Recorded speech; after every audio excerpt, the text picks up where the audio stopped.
प्राचीन काल की बात है। मगध देश की जनता में आतंक छाया हुआ था। अंधेरा होते ही लोग घरों से बाहर निकलने की हिम्मत नहीं जुटा पाते थे। कारण था अंगुलिमाल। अंगुलिमाल एक खूंखार डाकू था जो मगध देश के जंगल में रहता था। जो भी राहगीर उस जंगल से गुजरता वह उसे रास्ते में लूट लेता था और उसे मारकर उसकी एक उंगली काटकर माला के रूप में अपने गले में पहन लेता था। इसी कारण लोग उसे अंगुलिमाल कहते थे। एक दिन उस गांव में महात्मा बुद्ध आए। लोगों ने उनका खूब स्वागत सत्कार किया। महात्मा बुद्ध ने देखा कि वहां के लोगों में कुछ डर सा बना हुआ है। महात्मा बुद्ध ने लोगों से इसका कारण जानना चाहा। लोगों ने बताया कि इस डर और आतंक का कारण डाकू अंगुलिमाल है। वह निरपराध राहगीरों की हत्या कर देता है। महात्मा बुद्ध ने मन में निश्चय किया कि उस डाकू से अवश्य मिलना चाहिए। महात्मा बुद्ध जंगल में जाने को तैयार हो गए तो गांव वालों ने उन्हें बहुत रोका, क्योंकि वे लोग जानते थे कि अंगुलिमाल के सामने से बच पाना मुश्किल ही नहीं असंभव भी है।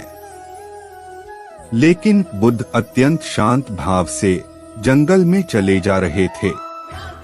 तभी पीछे से एक कर्कश आवाज कानों में पड़ी, ठहर जा, कहाँ जा रहा है। बुद्ध ऐसे चलते रहे मानो कुछ सुना ही नहीं। पीछे से और जोर से आवाज आई, मैं कहता हूँ ठहर जा। बुद्ध रुक गए और पीछे पलटकर देखा तो सामने एक खूंखार काला व्यक्ति खड़ा था। लंबा चौड़ा शरीर, बढ़े हुए बाल, एकदम काला रंग, लंबे लंबे नाखून, लाल लाल आंखें, हाथ में तलवार लिए वह बुद्ध को घूर रहा था। उसके गले में उंगलियों की माला लटक रही थी। वह बहुत ही डरावना लग रहा था। बुद्ध ने शांत व मधुर स्वर में कहा, मैं तो ठहर गया, भला तू कब ठहरेगा। अंगुलिमाल ने बुद्ध के चेहरे की ओर देखा। उनके चेहरे पर बिल्कुल भय नहीं था, जबकि जिन लोगों को वह रोकता था वे भय से थर थर कांपने लगते थे। अंगुलिमाल बोला, हे सन्यासी, क्या तुम्हें डर नहीं लग रहा है? देखो, मैंने कितने लोगों को मारकर उनकी उंगलियों की माला पहन रखी है। बुद्ध बोले, तुझसे क्या डरना?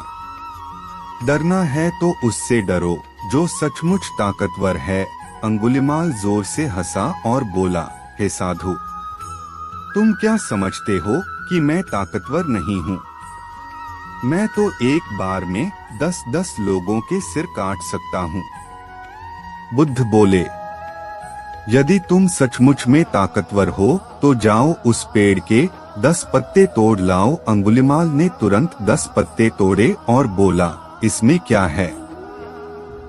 कहो तो मैं पेड़ ही उखाड़ लाऊं। महात्मा बुद्ध ने कहा, नहीं, पेड़ उखाड़ने की जरूरत नहीं है।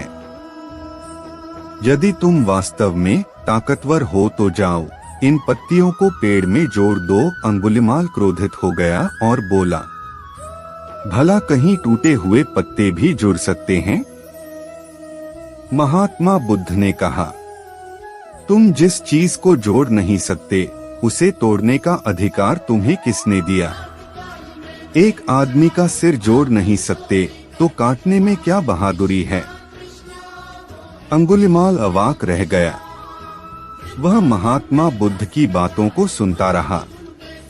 एक अनजानी शक्ति ने उसके हृदय को बदल दिया। उसे लगा कि सचमुच उससे भी ताकतवर कोई है। उसे आत्मग्लानि होने लगी। वह महात्मा बुद्ध के चरणों में गिर पड़ा और बोला, हे महात्मन, मुझे क्षमा कर दीजिए, मैं भटक गया था। आप मुझे अपने शरण में ले लीजिए। भगवान बुद्ध ने उसे अपनी शरण में ले लिया और अपना शिष्य बना लिया।